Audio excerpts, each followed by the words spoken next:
Tonight I am tasked with introducing an amazing lady. And she gave me instructions on what to say, how long it should take to say it. And I had already decided that I was in no position, I was in a win-loss position, because if I didn't say enough, she was going to get on me about not saying enough. And if I said too much, she would say I didn't obey the rules about the time limit. So before we talked about my introducing her, I just kind of playfully said, well, what would you like for me to say about you? And she said, I don't know. She said, Google me.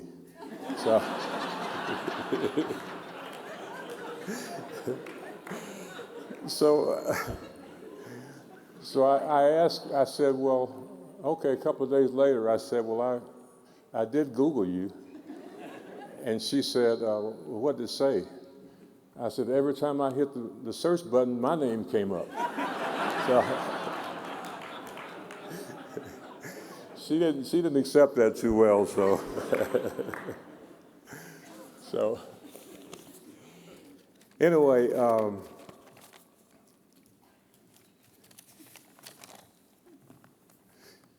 in all seriousness, though, I must say that her resume is impressive. And so many things that you've probably already seen, her graduating from Baldwin Wallace College, magna cum laude, Danforth Scholar, Simmons Board, Federal Reserve Board. I could go on with her resume. But I decided that I wanted to list a few things that you wouldn't see on her resume or that you wouldn't hear from people that know her. And I'll start by saying in 1962, I came here as a freshman basketball player at the University of Louisville. We had very few places we could go in 1962. So one place that we could go was Central High School basketball games. And I went to my first Central High School basketball game in 1962, and I saw this cheerleader. And she was the captain of the cheerleader, and she was doing some amazing somersaults and flips and things I had never seen before coming from Alcoa, Tennessee. You don't see that kind of stuff in Alcoa. So that was my first attraction to Alice. Was So I said, I got to follow her and see if I can keep up with her. So another thing that you might not know is that she's obviously a mother of 3, grandmother of 16, and that's an amazing feat in itself. And when all 16 come to the house, she is so worn out that she can't move the next day. As a matter of fact, they came on a particular weekend, kept her up all day, all night, and the phone rang at about 1 o'clock in the morning, and she picked up the remote to the TV, thinking she was talking on the phone to one of her friends. So that's what the grandkids have done. So I have discovered over the year, though, that she is a remarkable lady. And just a few things that come to mind with me is that, number one, she is honest, she has great integrity, but she is tough and competitive. And those things show up when we go into meetings, talking to suppliers and other suppliers, customers, and how much she just drives everybody to want to do the right thing. The second thing is that her civil rights commitment, and that was when everybody was doing the sit-ins and the lunch counter protests. She was doing that in high school, and then she subsequently got food poisoning, but she kept continuing to go. She didn't stop going to the sit-ins, and until today, she still talks about how that happened to her. The next thing is her business acumen. When it comes to sitting down with potential customers, with contracts, with pricing models. It's amazing how she can come up with the right numbers And we're all sitting there just scratching our head on how she does this. So her business acumen is by far the best that I've seen, of course. And the last thing is her faith. Her faith is what sets her apart, sets all of us apart, whether it's with a church, whether it's doing things in the community.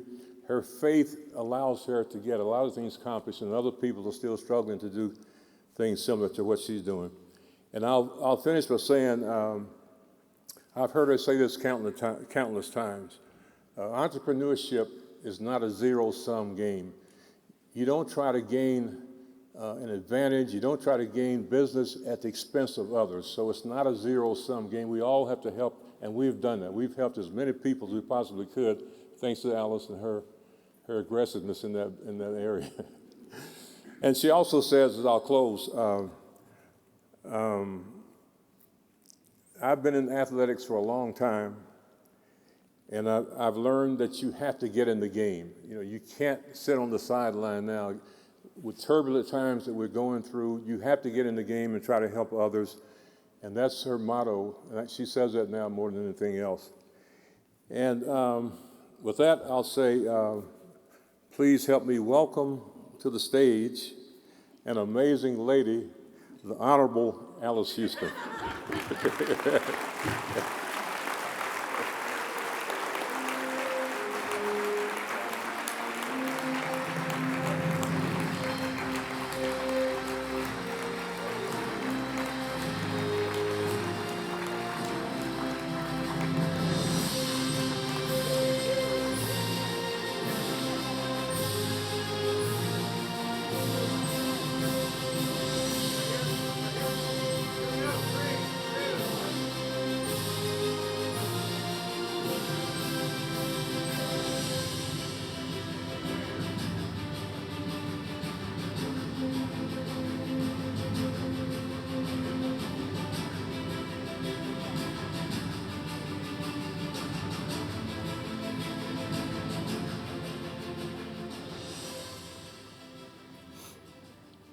You all see what I have to go through in life. Where's Jim Host? I want you to tell Jim I might go a little bit over because Wade took some of my time. Seriously, though, I think that everyone in this room can appreciate the significance of this recognition, and to be mentioned in the same sentence with members of other members of the Kentucky Hall of Fame is both humbling and an honor. I want to thank the Hall of Fame, the Chamber, the selection committee, sponsors, and everyone who had anything to do with this recognition. A very special shout out to my fellow inductees, many of whom I have known, admired, and followed over the years, but whom I quite honestly have learned to appreciate even more during the past few weeks. I want to thank all of my family. My daughters are here, Lynn and Patty, my son-in-law, Conrad, my staff, and of course, Wade's here. Friends, and the University of Louisville contingency for being here, and a very special thank you for my soulmate of over 60 years and my love, confident friend and partner in life and marriage for what will be 56 years in December, Wade Houston.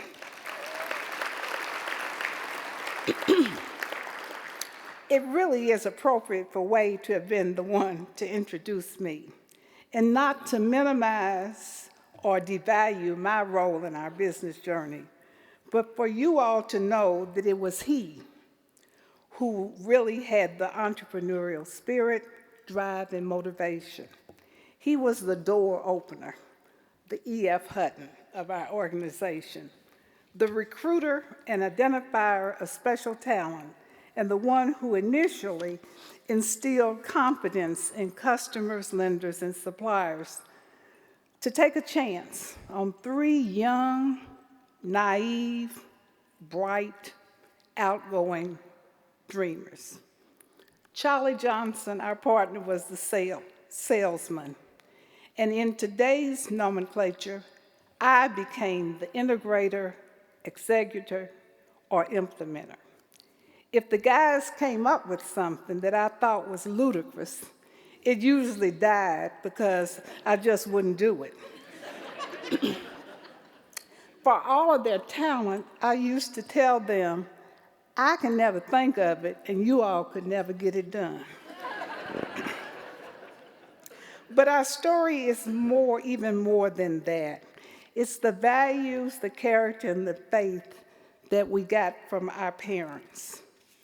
I was brought up in segregated Louisville and inspired by teachers who instilled a belief and confidence that failure was not an option and that you could win with 26 cards instead of the 52 that others held if you knew how and when to play the game. Now, I realize how ridiculous that concept really was, but at the time, it certainly kept hope alive. Brought up on Grand Avenue, a long block of strong, resilient, proud, and capable people who were artists, business owners, educators, and coaches like my father, William Lee King, who at the time was the winningest coach in the Commonwealth of Kentucky. Joe Ray, the first African-American race car driver in Kentucky. Georgia Powers, the first African-American elected to the Kentucky legislature. 2 Olympic gold medalists, my son Alan and Muhammad Ali. And of course, my neighbor from 2 doors down the street, Muhammad Ali, the heavyweight champion of the world. One block, producing and demonstrating inspiration, motivation, resiliency, competency, and role models of excellence. This was the environment and the petri dish in which I was nurtured. Quite naturally, when you receive an award like this, as happy and as honored as you may be, the reality and prudent thing that one normally does is to reflect and appreciate the journey and the people, places, and circumstances that put you here. I am here receiving this award not because I or we pulled ourselves up by our own bootstraps, but because of the individuals who fought so that I and other individuals would have an opportunity. So I'm grateful for all the people who marched, died, sacrificed so I could vote, eat, and live where I want. I'm grateful for John Drummo for recruiting and signing Wade Houston. I am thankful for Blake Tanner and Dean David Lawrence, Jennifer Lawrence's grandfather, for giving a 24-year-old rabble-rouser a position as Assistant Director of Financial Aid and selecting her as the university's representative on the Urban League's board, a decision that forever impacted my commitment to community service, corporate engagement and responsibility, and philanthropy. But most of all, I am thankful for a man named Arnie Silvers, who was the purchasing director at the Kentucky Truck Plant and was committed to fulfill Ford Motor Company's commitment to identifying suppliers so that Ford's supplier base reflected the diversity and inclusion of their customer base. He didn't know any minorities, except the ones at the plant, but he loved U of L basketball, and he had seen that young assistant coach. Oh, Arnie, you would have loved last night's game. You all knew I would get that in somehow and some way. Anyway, he gave Wade a call and asked him if he knew anyone that might be interested in, I think he mentioned waste management at the time, and the rest is history. One man, one decision, and one telephone call. His paycheck wasn't tied to that decision. His bonus didn't depend on his action, but his action, decision, and boldness indeed changed the lives for me, Wade, our families, our employees, and the communities in which we operate and serve. All of it was in God's plan for us. So in closing, I certainly want you to know how special this evening is for me and our family. But I also want you to be reminded as valued leaders of this Commonwealth what Dr. James Greer Miller, a former president of the University of Louisville, said in his masterpiece, Living Systems Theory. He articulated that from the amoeba to neighborhoods, to communities, to complex organizations like the United Nations, we are all connected, dependent, and impacted by circumstances and situations of others. And while he didn't use the vernacular from the hood to the holler, as our own Charles Booker called, Dr. Miller understood the criticality of relationships and dependencies. Monday, I had the opportunity to attend the Chamber's Legislative Agenda Luncheon, narrated by my son-in-law, Conrad Daniels, and featuring two of our respected former governors, Steve Beshear and Ernie Fletcher. As I listened to them talk about commitment, respect, collaboration, and civility, it helped me to reaffirm my commitment and advocacy for diversity, equity, and inclusion. How can I be silent and support the demonization of such affirmative words and an initiative, but for it, I might not be standing here? Ford cracked the door over 35 years ago, but we ran through and earned our right to remain in the room. The governors helped me to understand that despite the political and social climate, that we all have a great deal in common, and that the people in this room can, have, and will make a difference in the direction, dimensions, and destination of our Commonwealth. Will this state and nation be big enough, inclusive enough, and expansive enough so that another little girl from Grand Avenue can fall in love with a talented young man from Alcoa, Tennessee, and start a company and team of talented, committed, empowered, authentic, compassionate, and spiritual people dedicated to advancing their families, customers, community, and country.